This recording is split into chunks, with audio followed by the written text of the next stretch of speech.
1971년 구소련의 마르스 3호 우주선이 화성에 대기로 들어갔다. 지구에 자동 전송된 정보에 따르면 이 우주선은 진입하면서 착륙 장치를 성공적으로 가동시켰고 융삭 또는 융제 보호막을 이제 아래쪽으로 제대로 폈고 거대한 낙하산을 똑바로 펼쳤다. 자, 여기서 이제 융제. 그러니까 우주선이 대기권으로 돌입할 때 대기와의 마찰로 인한 과열로부터 비행체의 표면을 보호하는 데 쓰는 그런 거다. 그래서 그 대기권에 들어갈 때 마찰열 이것을 방지해 주는 그런 재료, 그 보호막을 제대로 폈고 낙하산도 똑바로 펼쳤다. 그리고 이제 하강 경로의 막판에 이르러서 역추진 로켓을 점화했다. 거의 성공적이었다는 거죠. 근데 착륙 후에 이 우주선은 아무것도 보이지 않는 20초짜리 텔레비전 영상 한 조각만 달랑직으로 전송하고 작동을 멈췄다. 왜 그렇게 했느냐? 마르스 3호가 화성 대기에 진입할 때 화성은 행성 전역을 뒤덮는 엄청난 규모의 먼지 폭풍으로 난장판이 되어 있었다. 그러니까 화성이 폭풍이 굉장히 심하게 부는 곳이다. 구소련 관계자들이나 우리나 낙하산을 펼친 상태에서 착륙하던 마르스 3호 우주선이 강풍에 휘말리면서 수평 방향으로 격렬하게 밀려가지 않았나 추측하고 있다는 거예요. 커다란 낙하산을 펼치고 하강한 우주선은 특히 옆으로 부는 바람에 취약하다. 그죠? 낙하산은 이제 뭐예요? 수직 방향에서의 어떤 그 급격한 움직임을 막아주는 거죠. 근데 이제 수평 방향 발음은 어떻게 할 수가 없다는 거지. 우리는 2대의 바이킹 착륙선을 화성 표면에 연착륙하도록 계획하고 있었다. 그러니까 우리도 이걸 해야 되는데 소련처럼 저렇게 해버리면 안 되겠다라는 거지. 그래서 이걸 어떻게 하면 막을 수 있을까? 화성의 대기 밀도가 지구의 1%밖에 되지 않기 때문에 착륙선의 하강 속도를 줄이려면 지름이 18m나 되는 거대한 낙하산을 펼쳐야만 했다. 그러니까 이제 대기에서 떨어질 때 저항이 없다라는 거예요. 대기압이 약하다는 것은, 그죠? 그러나 대기 밀도가 낮은 화성에서는 높이 올라갈수록 대기 밀도가 급격히 감소하기 때문에 높은 산에 착륙하는 바이킹 착륙선은 충분한 제동력을 확보할 수가 없다. 가뜩이나 대기 밀도가 낮은데 높은 곳에 착륙하게 되면 그만큼 또 덜 저항을 받기 때문에 뭐예요? 뭐라 그래? 부딪힐 염려가 큰 거죠. 크래쉬. 그죠? 그래서 착륙지는 표고가 낮은 저지대여야만 했다. 바이킹이 마르스 3호와 비슷한 운명을 맞게 하지 않으려면 바람이 심하지 않을 때를 골라서 저지대에 착륙시켜야겠다. 바람이 심하지 않을 때 저지대로, 높은 데로 가면 안 돼요.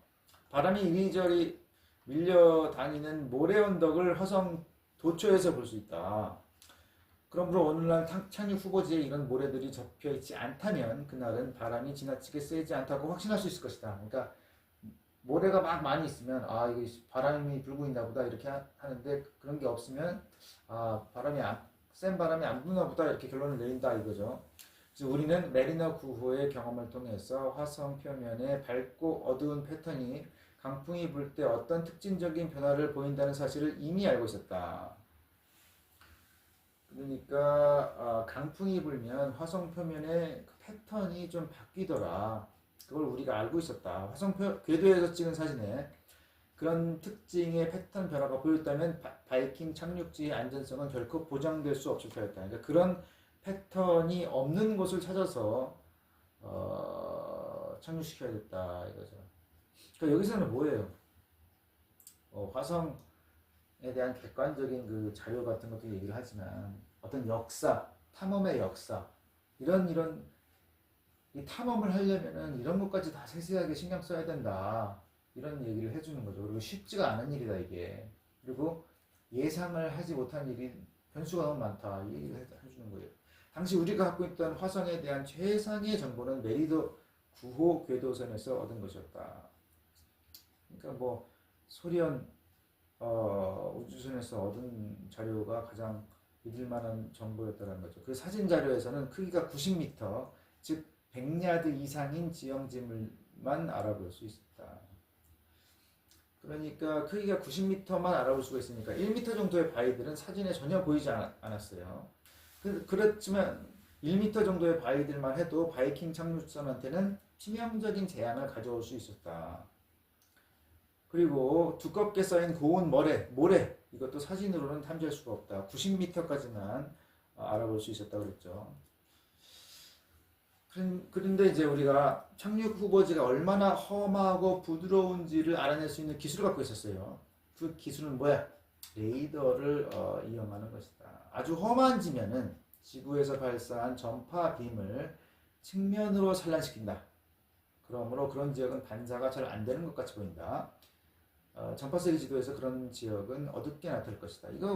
우리 이거 비슷한 거 했었죠. 전파망원경 금성 표면을 이제 전파망원경으로 이제 관측하는 그거랑 똑같은 거예요. 아주 부드러운 먼지 모래로 된 지면도 개별 입자들 사이에 수많은 틈새 때문에 반사가 잘 안 되는 것처럼 나타난다. 그러니까 험한 지형이나 부드러운 모래먼지 지형은 어둡게 나타날 것이다 이거죠. 그래서 이제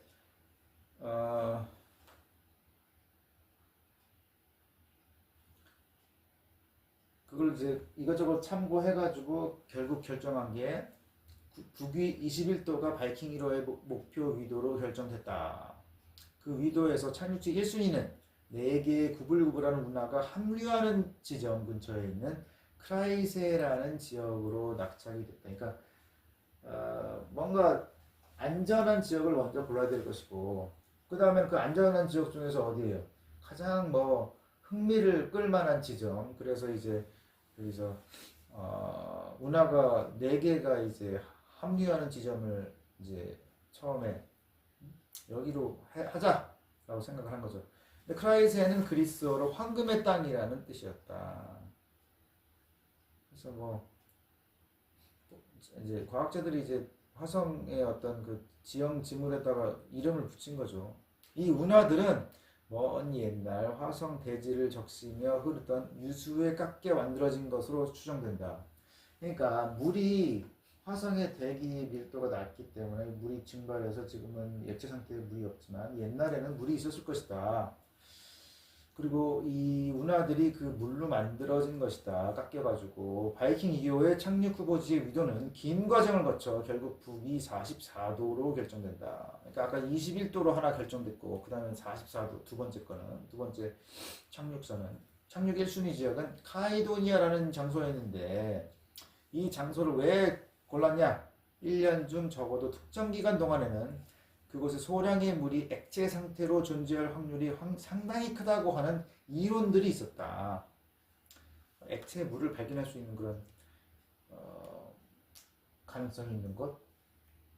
결국 카이도니아와 같은 위도에 있는 유토피아라는 희망찬 이름의 장소가 착륙지로 최종 낙찰됐다. 그러니까 카이도니아가 뭐가 좀 안 맞거나 아니면 유토피아가 뭐가 조금 더 좋아 보였겠죠. 그 지역이. 바이킹 1호의 원래 착륙 예정지는 궤도선들에서 찍은 사진을 분석하고 또 지구에서 예전에 얻은 레이더 데이터를 해독해 본 결과 매우 위험해 보였다. 그러니까 크라이세에다 처음에 하려고 이제 거기가 제일 흥미로운 지역이니까 거기다가 한번 착륙시켜 보려고 했는데 이거 위험해 자료를 분석해 보니까 이거 위험해서 안 되겠다. 그래서 여전히 크라이세 지역이기는 하지만 태고의 운하 4개가 합류하는 지점에서 멀리 떨어진 곳에서 적당한 착륙지를 하나 발견할 수 있었다. 그러니까 가장 흥미로워 보이는 지역은 좀 위험해 보니까 좀 피하고. 왜냐면 그게 엄청난 시간과 돈을 들여가지고 했는데 소련 것처럼 이제 내려가자마자 바람이 휩쓸려가지고 써지도 못하게 됐으면은 그 시간 동안에 그 돈과 시간 엄청나게 낭비가 되는 거죠. 이거 잘 골라가지고 조금 위험하면 조금 덜 흥미로운 곳으로 보내서 조금 더 안전하게 낫죠. 그렇게 결정했다는 거죠. 바이킹 착륙선이 전송한 영상은 콜로라도나 애리조나나 네바다주 등에도 있는 풍경이었다. 자연 그대로의 바위덩이 하고 모래 언덕들이 무심하게 놓여 있었다. 지평선 멀리는 높은 산이 자리에 잡고 있었다. 그러니까 이게 얼마나 이 과학자들한테는 굉장히 흥미로운 그런 거였죠. 흥분되는 이지, 흥분되는 일. 왜? 오, 지구랑 되게 비슷하게 생겼네. 여기 생명이 있는 거 아니야? 이렇게 생각할 수가 있는 거죠.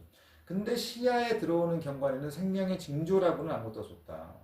커다란 동물들이 육지를 점령한 것은 지구 역사의 마지막 10%에 해당하는 짧은 기간에 불과하다. 그렇지만 미생물들은 지구 전역에서 무려 30억 년 동안이나 줄기차게 살아왔다. 그러니까 뭔가 이제 대형 동물이 살려면은 굉장히 진화가 많이 된 상태여야 되는데, 만약에 진화할 시간이 별로 없었다라고 한다면 미생물이라도 있지 않을까? 미생물이 먼저 있어야 대형 동물이 있으니까. 그래서 이제 그렇다면 화성에서 생명을 찾으려면 세균부터 먼저 찾아야 된다라는 결론이 나왔다라는 거죠. 그래서 뉴욕주 로체스터 대학교의 울프 블라디미르 비시니에프이라는 사람의 비범한 미생물학자는 행성에 보낼 수 있는 미생물 탐지 장치인 늑대의 덫을 개발했다. 그러니까 이 사람이 굉장히 뛰어난 미생물학자였는데 미생물 탐지 장치를 본인이 개발했다라는 거예요. 그래서 유기물이 담긴 작은 병에 채취한 화성 토양을 넣고 섞는단 말이죠.